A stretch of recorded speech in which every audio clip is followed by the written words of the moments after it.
So Lumix just took another play out of the Sony and Nikon playbook, and I think we all should pay more attention. And it's a DMW DMS1 hotshoe microphone by Lumix. Yeah, there's no cords. Other companies have gone the wave of wireless hotshoe microphones that are easy to pack, have great quality sound, but the Lumix microphone does a little bit extra. We'll get there. Just so we're on the same page, Lumix did send me this microphone, so consider this a product showcase rather than a review. I've only had this mic for a couple of weeks, but I want to show you all the things it can do, especially for Lumix users that wanted a hotshoe mic. There, that's my disclosure. Okay, so let's start with the end and who exactly this microphone is for. If you're someone who does social media content, you're a YouTuber, you like to vlog, run and gun documentaries, or anybody that hates cords, then this hotshoe mic is going to work out for you. I'm really sorry to people that have the S9 right now. No! God, please, no! No! No! This mic has a wireless design, obviously, and connects directly to the cold shoe of any of your cameras. Now, this will work on the S1 II, the S1 R2, the S1 IIe, and as well as the S5 IIX and the GH7. And your control box is going to have all your dials and your switches attached to it. It's going to have everything from your wind control, your attenuator, it has a gain dial as well, and you could also set a limiter on here too. But it is 32-bit float, so I don't necessarily know why I need to do that. But one thing though is going to be the capsules that are inside of this microphone. Now, the new Lumix mic does have 4 10mm capsules. Sometimes you could overload the capsule on cheaper microphones. Now, having something that's going to be a bigger diameter means that it's also going to handle a lot more sound. So anything from pops or peaking, even when you're using 32-bit float, believe it or not, is going to be a lot better while using this mic. Now, this is what it sounds like when there isn't any audio treatment. Now, for my YouTube videos, I like to treat my audio just because if it sounds bad, even if I'm testing a microphone out, it makes me upset. But this is what it's going to sound like without any audio treatment. And then this is what it's going to sound like when I put it on my treated audio track. And you're going to be able to hear this throughout the video here and there, but I just wanted to give you a clip of what it sounds like without any sort of processing to it. Okay, so what we're going to do here is I want to actually try and see what it sounds like with the noise reduction turned on. And my Lumix S1 II is set to the fan where it actually is a little bit louder, so you can hear it from the microphone if I get really quiet. But I want to find out what happens when I turn that off. So I'm going to just go to noise, standard, and maybe we'll hear if that actually sounds bad or not. And this is what it's going to sound like with the noise on standard. And then we're going to go all the way to high. And this is what it sounds like when the noise reduction is set to high on the microphone. Now, we are still in 32-bit flow, and I don't know if that impacts anything, but this is what the sound is going to sound like. And I'll put it in post what my thoughts are, because I don't really know what this sounds like until I put it into my computer and figure it out. Now, let's compare this to a microphone that I have used on my Lumix cameras for a long time, the Sennheiser MKE400. Now, one of the differences of the new Lumix mic is that it doesn't need batteries. It actually uses the charge from the camera directly, whereas the Sennheiser MKE400 does need 2 AAA batteries, and when they die, you need to get new ones, and ironically enough, you can get Panasonic batteries for that. There's also going to be dials instead of switches on the microphone versus the Sennheiser MKE400, which gives you a bit more manual control. Both these guys are going to have dead cats, but you also have to keep in mind that the MKE400 is a directional or a cardioid mic. It doesn't have full 360-degree sound, where you can change the modes on the new Lumix hotshoe mic, so that way you don't have to flip the microphone around or do any sort of fancy tricks in order to get sounds in multiple directions. Now, this audio quality test is going to be pretty much with everything set to the defaults. The attenuator's turned off, and I'm just using the microphone at the highest gain that I possibly can get, and I'm going to leave 32-bit float on. The quick brown fox jumped over the lazy dog. The quick brown fox jumped over the lazy dog. Okay, now I'm going to try this on the MKE400, and you can tell me which one sounds better or worse. And here goes on the MKE400. The quick brown fox jumped over the lazy dog. The quick brown fox jumped over the lazy dog. Speaking of which, you're also going to get pickup patterns depending on your preferences. You're going to have 4 directional cardioid, you're going to have stereo, wide stereo, a 4 directional super cardioid, which only gets things that are super in front of the camera, but also you can hit your sound from the back. Yeah, I said it.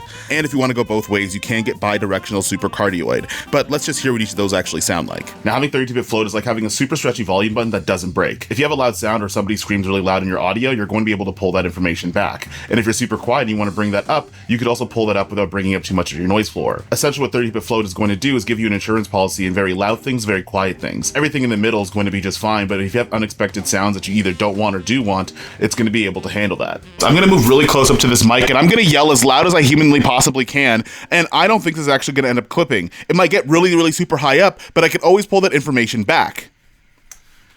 So that's what it's going to be on the high end, and if I want to whisper really, really quietly, I'm probably going to be able to bring this back up as well.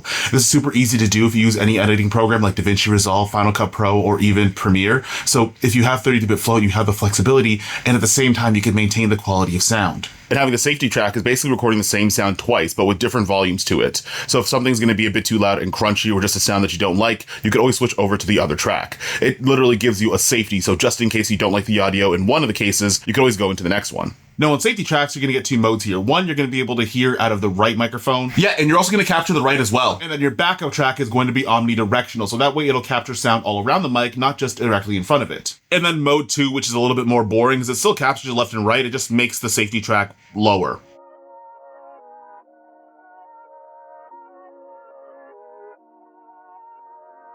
Now, let's go over some of the pickup patterns. Now, this is going to be forward directional cardioid, which means the things that are going to be in front of the mic are going to be recorded into the microphone. Now, I do have a safety track on here, like we mentioned before, so if I move around and I go to that second track, I do have omnidirectional sound. However, that main channel is going to be everything in the front. Now, this pickup pattern is still going to be directional or a cardioid pattern, but it's also going to be stereo as well, which means that it will capture one on the left and one on the right, like we talked about a little bit earlier. This might be super nice, especially if you want to use a safety track, because it is going to record these together, and as well as you can have up to 4 audio tracks on this guy too, so if you do want to play around with certain things, you do have a stereo connection. And then when I go over to wide stereo, which I think I can just press over here, this is going to give you a little bit of width. Now, a regular cardioid pattern, you could actually make it super directional, like it could be like this plane right over here, and then as I move to the side, it would drop off. But when I'm using a wide version of that, it doesn't do that too much. So like I can be over here and still get pretty decent sound, despite the fact that I'm like a 45-degree angle from the camera. And also I could probably do that over here on this side over here. I can even move backwards because we're in 32-bit float. I can bring the audio levels up, but essentially a wide stereo is just a stereo microphone that's in this direction, but has a bit more width in terms of the sound it's going to pick up. Now, this is going to be forward directional super cardioid, which means that if I deviate from this particular line of sight where the microphone is directly in front of me, like even if I go over here, you're going to notice a potential drop off in sound. This means things that are directly in front of me all the time when I'm looking at the lens, it's going to have that as a pickup pattern. If I move over to the left or the right side of the camera, it's probably not getting anything, or it probably just sounds like crap. But this is going to be something where you already know the direction of things, or anything that you're pointed directly in front of is the thing you want to capture and kind of forget the rest. Now, this one's kind of a funny one because I'm just going to call it hitting it from the back. Now, this is going to be a rear directional cardioid. Right now, you're listening to right now, and it probably sounds a little bit weird, but when I go behind the camera, let me just kind of go back here, we can see our beautiful office here. You could actually hear everything from the back of the camera. So the sound pickup pattern is actually going to go from behind instead of going at the front. Now, obviously, if I move in front of the camera, you're still going to be able to hear me, just not as well, because now all where the pickup pattern is at the back instead of on my face. Now, this one's a fun one because it's forward and backward super cardioid. So that means everything in front of me and everything behind me are going to be the pickup pattern for that sound. Now, in terms of how they do this, I actually don't really know. I'm assuming that it puts it all on one channel, but if I'm behind the microphone, you can hear me just as clearly as if I'm doing it from the front. That sounded weird, but whatever. But basically, if I'm vlogging or I'm asking somebody questions, but I also want my audio to be heard, I can go forwards and backwards in order to do that. Now, all that glitters isn't gold, and there are going to be some downsides to this microphone. For one, it only unlocks 32-bit float on 3 different cameras. So you can use it on your S5 IIX, you can use this on your GH7, but other cameras use a hotshoe, you won't have 32-bit float unlocked. I'm looking at everybody with an S5 II and S5 IIX right now. It's not necessarily a downside, but I do wish that Lumix did make a version of this, but also had a lapel mic as well, so that way you could have wireless 32-bit float, which would be kind of cool, but I don't think that's necessarily a problem of the microphone.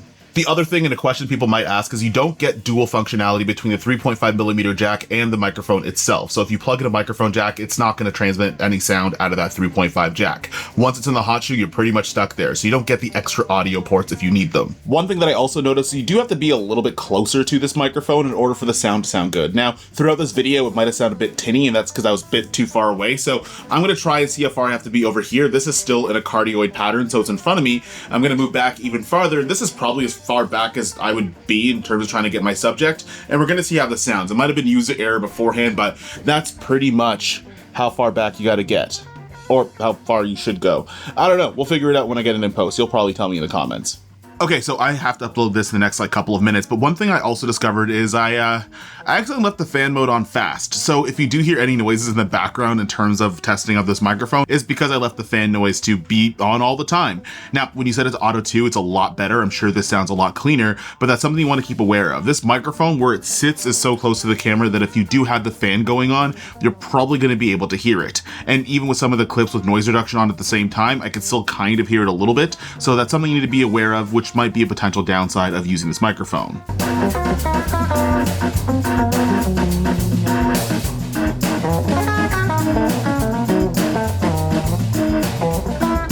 The other thing is that it doesn't have XLR, although Lumix already made an XLR module that goes into the hotshoe. And last thing is going to be the price. Currently, at the time of this video, it's about $399 US, which actually makes it the more expensive of the hotshoe mics that are available.